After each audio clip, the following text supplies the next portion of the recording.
my role at the coordinating board covers a wide range of areas. So I'm responsible for working with the institutions from community colleges, universities, health-related institutions on the public side to the career and for-profit institutions as well.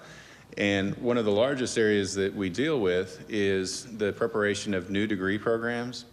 And that's one of those areas where all of you new regents and trustees are going to be given the opportunity to provide your guidance and your recommendations for those new degree programs when they're brought to you. Because before a program can be proposed for approval to the coordinating board, it must first be approved by you as regents and trustees. And so what I would like to do today is just give you a kind of a summary of what we look at and the type of issues that we try to make sure the institutions have addressed before we recommend approval for a new degree program. And typically the way this is going to happen is at your institutions, a faculty member or a department are going to get together and decide that they want to offer a new certificate or associate's degree, new bachelor's, master's, or doctoral degree for their area, for their discipline. At the community college, you will see that a lot of these are going to be driven by your workforce demands in the area, that there may be a new industry coming in, there may be a change in the workforce composition in your area that is demanding a higher level of education or more training in a particular area, and so it may be something that's responding to that workforce. And at the university level, it may be something that's prospectively looking down the road saying, wow, this is an area where we really need to be developing more people to work in bioengineering or computer design or nanotechnology. And so institutions are trying to respond either to a workforce change or to a change in the future of technology or prospective careers.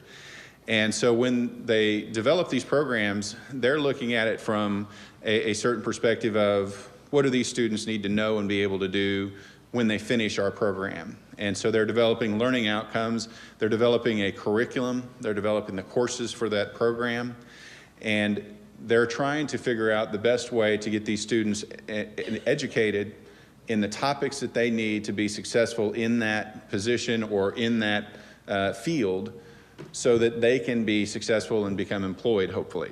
At the community college level, that's the primary focus, is making sure that they're meeting industry demands.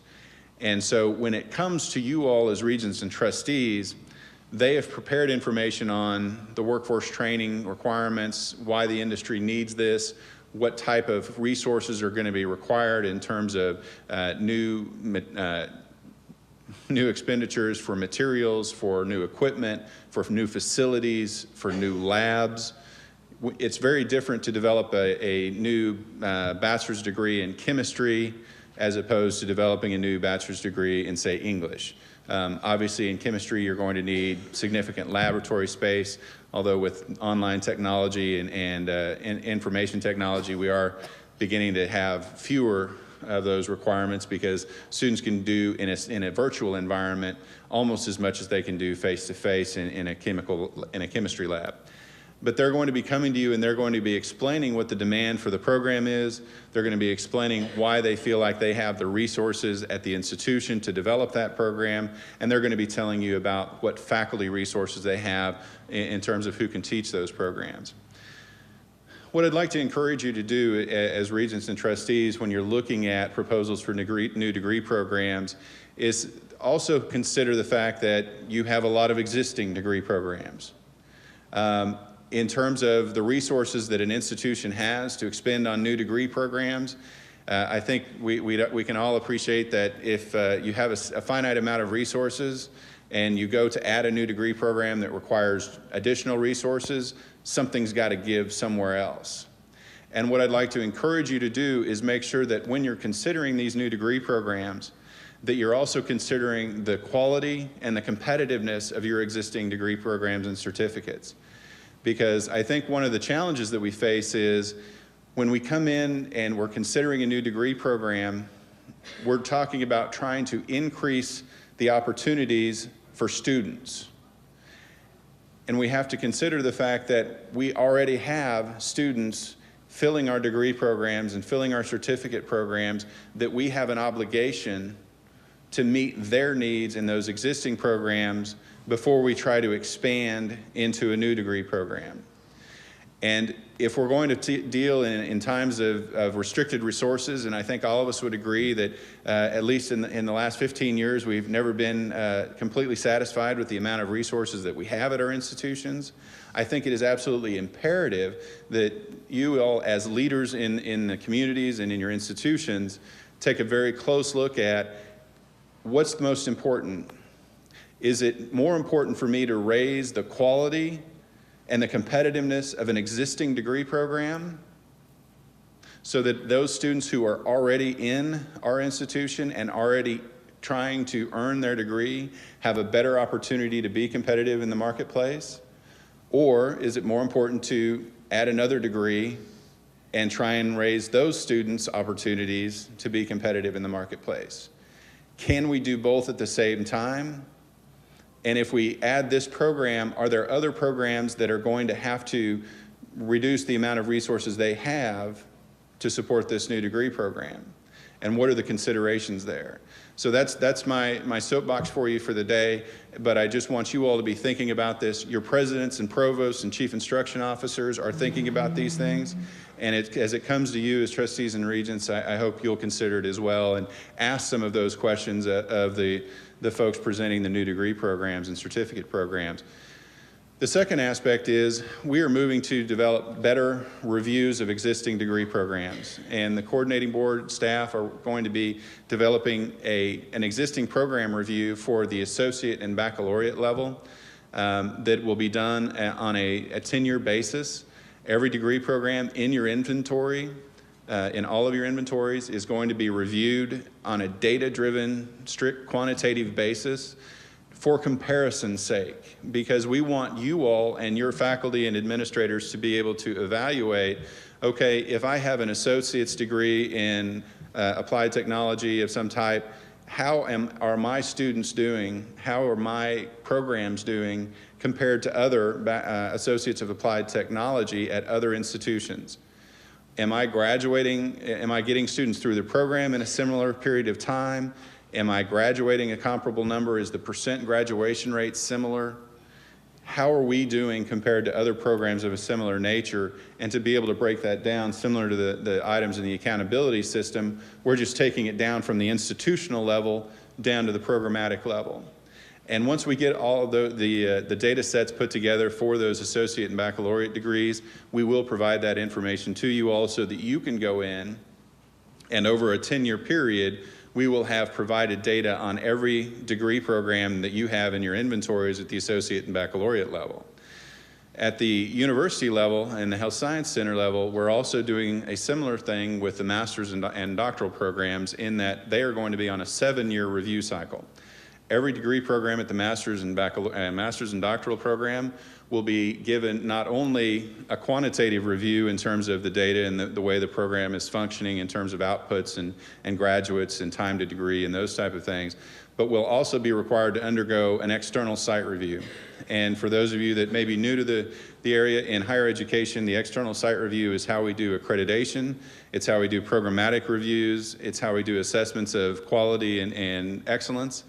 And so what we're doing is we have implemented at each institution has a 7-year plan during which all of their master's and doctoral programs will have to be reviewed during that 7-year cycle. The master's program, if they do not have a doctoral program, will have to be reviewed by one external reviewer who will come in and evaluate the program, the faculty, the students, the resources for that program, and will provide a report to the institution and to the coordinating board. And your institution will then respond to that report. And the coordinating board is going to review both of those reports and determine how the program's doing, and also in similar way, comparing it to other institutions that have similar degree programs. At the doctoral level, the site visit will have to consist of a minimum of 2 individuals, and these are nationally recognized experts in the discipline. So if we're talking about a PhD in physics, we're going to bring in physicists from top 10 programs. That's what the expectation is, because we want to make sure that we have the expertise that is necessary. Those reviews will all be available in electronic format on the coordinating board's website as this system gets going. This is actually the first year that we're conducting these types of reviews, and so I wanted you all to know about them and to be expecting that information will be available for you. It's also going to be a fantastic tool for your presidents and chief instruction officers to use when they're working with their individual degree programs. And with that, I'll wrap it up and hopefully get us back on schedule. I think, are there any questions about any of those areas or follow-up? Wow, I really did put him to sleep, and I was only here for like 10, 12 minutes. Usually it takes much longer. Yes, ma'am. All right.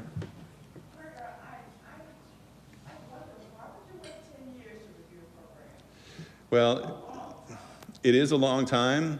One of the challenges that we face, community colleges obviously have a much stronger impetus in terms of their workforce relationships and their industry partners that they have, that typically they are reviewing programs much more frequently. Our goal in this, especially at the master's and doctoral level, was that when we asked institutions, when we surveyed all the institutions at the graduate level and asked whether or not they were reviewing some type of cycle of review for their graduate programs, the answer was uniformly, no institution in the state had a regular schedule of review. And so that was the goal that we had, was to try and at least establish a standard for review. And so I do not disagree that 10 years is an extended period of time, and I recognize that most community colleges are going to be reviewing these much more regularly, and most degree programs at the associate and baccalaureate level are reviewed much more frequently for workforce and industry symbiosis, their commonality. So another accolade for us. Yes, ma'am. Absolutely. I try to get in as many as I can. Yes, ma'am. Okay. It's the top 10, reviewers, institutions. Who will be deciding who those reviewers are of the advanced degree programs? I think more than likely it'll be at the institutional level. When we're doing proposals for new degree programs, we go to typically the top 5 institutions in the discipline. And so I was merely saying, top 10 area. The discipline faculty will probably make recommendations to the chief instruction officer, and it'll be up to the chief instruction officer to evaluate whether or not those are appropriate folks to come in and review a program. So it'll be the institution choosing the reviewers. Okay. Yes, ma'am, that's correct.